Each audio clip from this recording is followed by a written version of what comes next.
Assalamualaikum warahmatullahi wabarakatuh.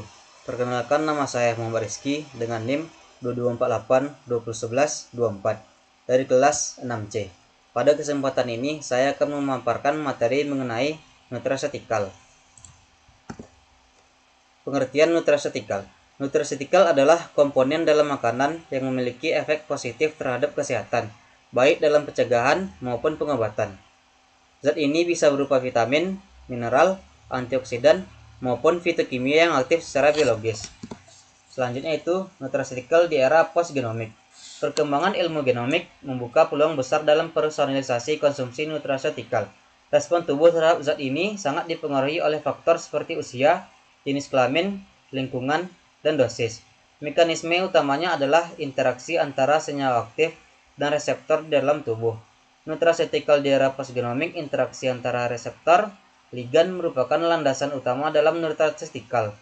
Makanan mengandung banyak zat yang dapat mengingat reseptor. Di antaranya adalah asam eicosapentaenoate yang terkandung dalam minyak ikan, theaflavin yang terkandung dalam teh untuk apoptosis, kurkumin dan asam ursolat menjadi jalur apoptosis dalam sel tumor. Selanjutnya itu fitokimia. Fitokimia adalah senyawa alami yang ditemukan dalam tanaman, terutama buah dan sayuran, yang bukan termasuk nutrien esensial, tetapi memiliki manfaat kesehatan, seperti antioksidan, antiinflamasi, dan anti kanker. Selanjutnya itu karotenoid. Karotenoid merupakan kelompok fitokimia yang memberi warna cerah pada buah dan sayuran.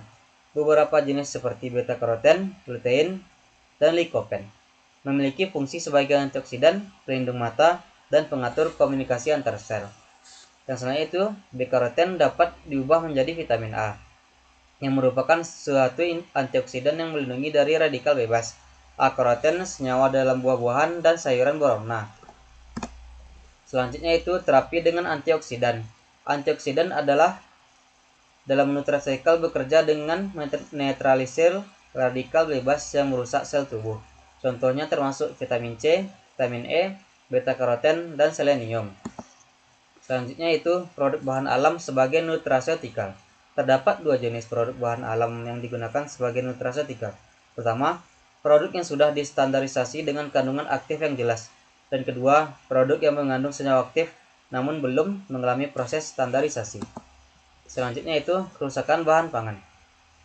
Bahan pangan sangat rentan terhadap kerusakan yang disebabkan oleh berbagai faktor seperti mikroorganisme, aktivitas enzim, kandungan air, suhu, dan cahaya, dan waktu penyimpanan. Kerusakan ini dapat mempengaruhi rasa, aroma, tekstur, dan tampilan visual. Klasifikasi bahan pangan dikelompokkan menjadi 3 berdasarkan kerusakan. Yang pertama yaitu bahan pangan telur mudah rusak, contohnya susu ikan. Yang kedua, bahan pangan agak mudah rusak, contohnya sayuran dan buah-buahan. Yang ketiga yaitu bahan pangan tidak mudah rusak, contohnya sereal dan kacang-kacangan. Bahan pangan dapat mengalami kerusakan karena pertumbuhan mikroba, aktivitas enzim, dan aktivitas serangga atau parasit. Kandungan air dalam bahan pangan, suhu, udara, dan sinar. Jenis kerusakan di antara kerusakan mikrobiologisnya, mekanis fisik, kimia, dan biologis. Untuk pencegahan kerusakan bahan pangan, 3 metode utama pengawetan adalah pangan meliputi pengawetan suhu tinggi seperti pasteurisasi dan pengalengan, penggunaan pengawetan kimia seperti asam benzoat, serta pengeringan untuk mengurangi kadar air dan menghambat pertumbuhan mikroba. Untuk kesimpulannya adalah nutraceutical dan fitokimia memiliki potensi besar dalam menjaga kesehatan dan mencegah penyakit. Dengan dukungan ilmu genomik dan teknologi pangan, kita dapat memaksimalkan manfaatnya. Selain itu, upaya pengawetan bahan pangan perlu terus diperhatikan guna menjaga kualitas dan keamanannya. Hanya itu yang dapat saya sampaikan untuk materi nutraceutical. Jika saya ada salah dalam kata, saya mohon maaf. Saya ucapkan Assalamualaikum warahmatullahi wabarakatuh.